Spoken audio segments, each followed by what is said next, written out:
One day, Simba, the sun will set on my time here and will rise with you as the new king. I remember I was in Africa on safari, and when a warthog ran by the safari vehicle, one of the people started singing Hakuna Matata. And then when we saw the lions up on a rock, they all said, oh, look, it looks like Lion King. It's become the frame of reference that everybody knows and accepts. And since I've been involved, I noticed how it pops up in comedy routines, in music, on TV shows, as part of sketches. It's constantly being referenced. And so it's such a deep part of our culture. I knew the film would be successful, but nobody had an idea of how successful this story would be. You get something from it every time. I actually feel a great bit of responsibility because I just know how much it meant to me. I really know this movie so well. I think me and my brother and sister probably watched it every Saturday for like at least a year. It's got all this Shakespearean sort of relevance to it. It's got these songs that are so amazingly catchy, but you're not worried about, humming them all day. You kind of enjoy it going round and round in your head. It was a full experience. It was like nothing else, really. And then the musical afterwards, the whole kind of spectacle and sense of it was so full. I purposely have not gone back to watch the movie. I did go see the Broadway show recently with John. He was in New York and invited me. What was I gonna do? Say no? John was really inspired when he saw the Lion King play. And he saw that these two things that were of the same DNA could live and be seen as different things. And that made him believe that he could see the Lion King made digitally and still honor the animated film. As the world has changed, as technology has changed, so has the Lion King. Everything you see exists together in a delicate balance. As king, you need to understand that balance and respect all the creatures. We are all connected in the great circle of life.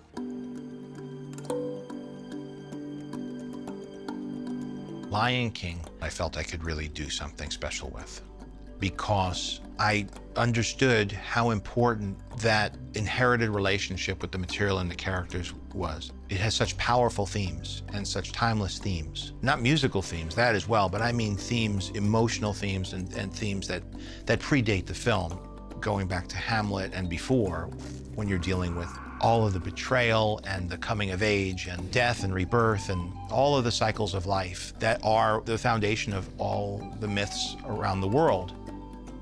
There was such a rich tradition surrounding this material. John's, I think, very sensitive to that, and he's careful to honor the story and honor the film and make the fans happy, all sort of in service of telling this wonderful story. The original film, nobody knew was coming. It wasn't a high-profile project at the time. And the first trailer Disney put out, there was a title card that said that Disney's next movie is going to be The Lion King. Here's the opening song.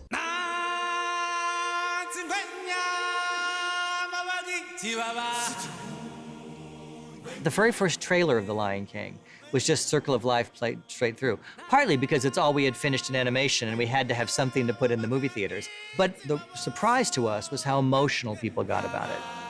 I remember going to see Beauty and the Beast. My parents took me and my sister before they showed the Lion King trailer, and it was like one of the most pivotal moments in my life. Like, honestly, because it was no words, just music, and you're seeing all this stuff. You didn't know anybody, you didn't know any of these characters, and then that Lion King at the end, people were just gasping in the theater. It was really great.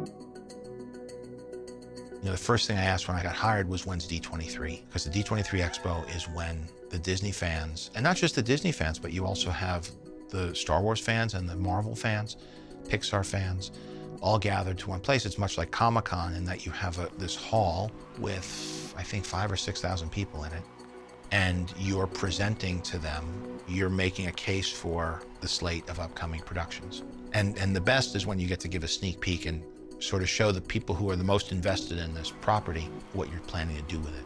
We're working hard. We love you guys, and we love this movie, and thank you so much for the opportunity. And so I found out that the expo was going to be in, I think, less than 6 months. And so we scrambled, and we got together to see if it was even possible. We didn't want to make it too ambitious so that we couldn't execute it properly. The appeal was the opportunity to present this film the way that the original film was presented. So we set out to make our version of the Circle of Life. We couldn't do the full song, but I wanted the experience of the 2 minutes we could achieve to make you feel like you saw the whole number. So we scrambled to design young Simba, Rafiki. We figured we could film around other elements of it pretty well because it was 2 years away and nobody really expected us to have anything this close to finished. As soon as the sun rose and we heard the opening notes, I felt the whole room get drawn in. And then as people saw the images and realized that we were really trying to do our best to represent the old film, and with each successive image, the reaction grew in the crowd. And the momentum that you get from that enthusiasm of a very knowledgeable and invested crowd that is very fast to say whether they like or don't like what you're doing, when they approve of what you're doing and they cheer for it, you bring that energy back into the workshop. So I think that the shot maybe wants to be a little bit coming from further away. I feel like it's too short of a move. So it should be a longer move that ends with the surprise of his face dropping down. Then I think the composition's great for the end frame. Come. We always keep the old film loaded up. So as we're looking at with our story department, looking at animatics, looking at sequences, looking at cuts, we'll always go to the old one and just check it one last time. And I have to say, quite often, the way the old movie did it was the right way to do it. And we end up emulating that. It is amazing how much you can change and update invisibly. And that's the trick, is that you don't want it to feel like you've imposed yourself upon the film, but instead you want to pull out the best version of the film. And of course, the big change, the big opportunity is casting, because through casting, we can bring another interpretation while still maintaining the spirit and the personality of the old film. Everything you see exists together in a delicate balance. As king, you need to understand that balance. Casting starts with being nervous, and especially in the case of this movie, what messages are you sending with each announcement? Yes, we wanted to honor the past, but we also wanted to look forward and do something fresh. And so that's why the first two announcements were Donald Glover playing Simba. Mercy! To what you did. It was the hyenas. Those revolting scavengers made me do it. I was planning on killing them all. You fooled the hyenas, just like you fooled me. And then James Earl Jones coming back as Mufasa. Simba, come to me. You can do it. That sounds great from over here. It's perfect. Mufasa was the one role where, because it was so timeless and the themes that his character dealt with, that anything that we were rewriting or anybody we were picturing as that was not as good as what was there. You've been warned, Shenzi. It's been 25 years since the last production. It's still the same guy, but it's a slightly different take on Mufasa. Dad? Simba, you must take your place in the circle of life. Donald Glover, I think, represented somebody who was creative and not just a performer, musical, but still an actor. Also telling the audience that we're gonna bring in a new generation. I feel very, very connected to Simba's journey.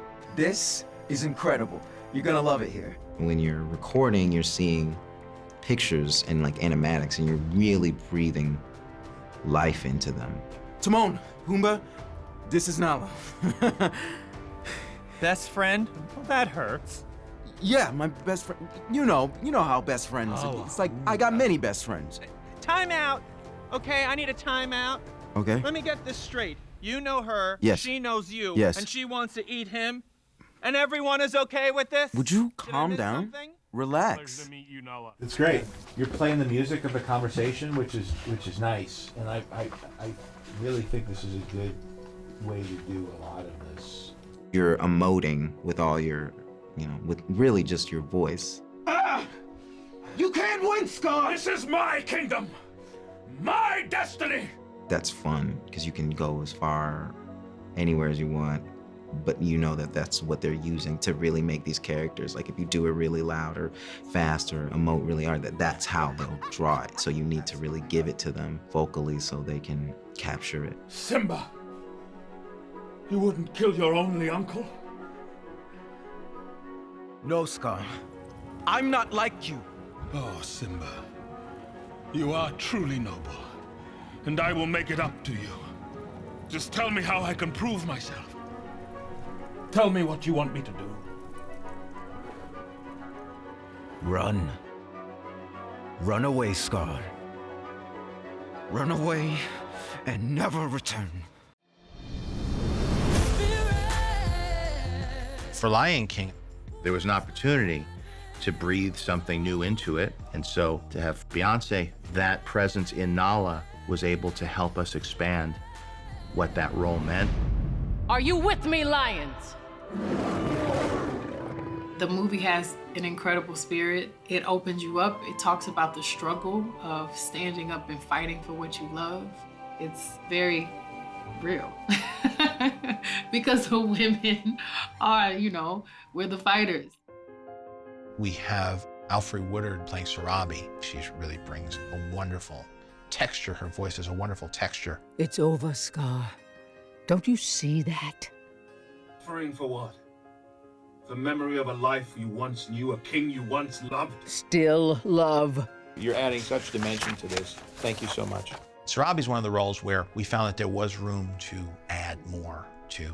The original was definitely weighted more towards the male roles, and certainly in the culture of a lion's pride, the female lions play a very important role. We must all stay together and protect the Pride Lands. Having such a wonderful actor as Alfre Woodard, who brought gravitas, the feeling of her being royalty and being the queen and being Mufasa's counterpart. A true king's power is his compassion. When you act, you have your whole body. With this, of course, you can only do it with your voice. Not just having the tone, but the intention that an actor needs to recreate a human action. Or in this case, a lion action. Scar, you told us you didn't get to the gorge in time. That's true. Then how did you see the look in Mufasa's eyes? It's magic, it's, some people say it's a craft, but right in that middle part is magic. We have an imminent threat. Something is approaching. Oh, wait, scratch that. That's my own shadow. John Oliver. He was born to play Zazu. Scar, no. Well, I liked Zazu when I was a kid. I've always liked a wisecracking bird. And now I am that wisecracking bird. I had a cousin who thought he was a woodpecker. He slammed his head into trees, and our beaks aren't built for it. He was concussed regularly. Sorry. I got lost in the narrative, sire. Catching up quickly. Perfect. I think we could move on. You're pretty much nailing it. By the way, gotten compliments on your singing as well from Hans Zimmer. It's not my first time doing animation, but it's the first time perhaps doing it in this particular way. As the king's brother, you should have been first in line. I was first in line. Or don't you remember? Scar is played by Chiwetel Ejiofor, who is just a wonderful actor who brings a new take on that character. Mufasa and Simba are gone, which means I am your king. Here you have, with Chiwetel, someone who's doing something different, but still evocative of the old version of Scar. You're nothing compared to me. Nothing compared to your king. Just like your father. Some of it is slightly newer territory for me in this, and so having somebody who's really very aware of that, very sensitive to it, and can really kind of just guide you through all the choices and the ranges of it, so you can really sort of find the character and find that performance and find how you kind of tell the story. I can give you more than one. You see? They think I'm king. These characters actually take you on extraordinary journeys and emotional journeys and very complicated journeys. And so bringing them back in this way, in a way that can actually be, in some ways, like more relatable, where you can really just sort of fall down the rabbit hole, with these characters in this way, is pretty stunning. The story is timeless. We heard the story 25 years ago, and we are now here again celebrating the whole story or reliving it again, and we can also do it like 25 years later. It's something that we can always relate to. It's a very human and honest story of what everything goes through. The point is to be here and to be responsible for each other and, you know, love each other, playing your role, doing what you're supposed to do. Simba's whole journey is really deciding, you know, like, am I gonna face this or am I just gonna run away forever? And him recognizing his father and himself through Rafiki is really what drives him to go back, knowing that it's really about the circle of life and how things work and how we all help each other. It's great. It's really beautiful. You must remember who you are, the one true king. We take the weight of things that don't belong to us sometimes, and then we sit in it rather than turning it around. But you keep walking, you keep befriending people that you would never have anything in common with, and that might be the person that ding, turns, you know, possibility around for you, turns your thought around. Why haven't you come home? We've really needed you. You constantly stay true to yourself, and eventually you triumph. Who are you? I am Simba, son of Mufasa.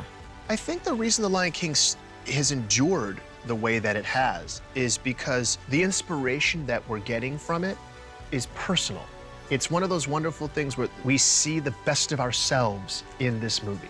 I'm so honored to be a part of this event because it's gonna mean something now to people who were young, in their teens, in their 20s, who now have children and now can take their children to learn these same wonderful life lessons. This is a lesson in redemption. That's what life's all about, making something good out of something bad. While others search for what they can take, a true king searches for what he can give.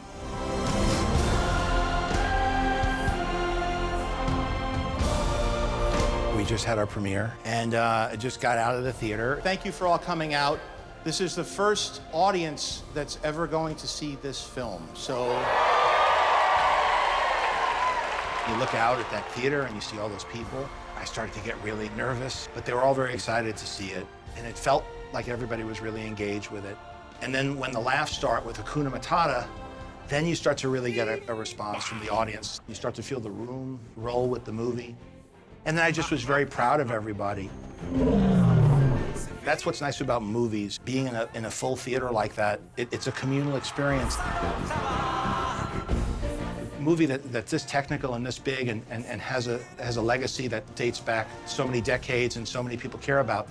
You're one small cog in a big, big machine. You just want to make sure that everybody who's been contributing feels connected to that thing too, because that's really what it's about. As technical as it is, it's really about people.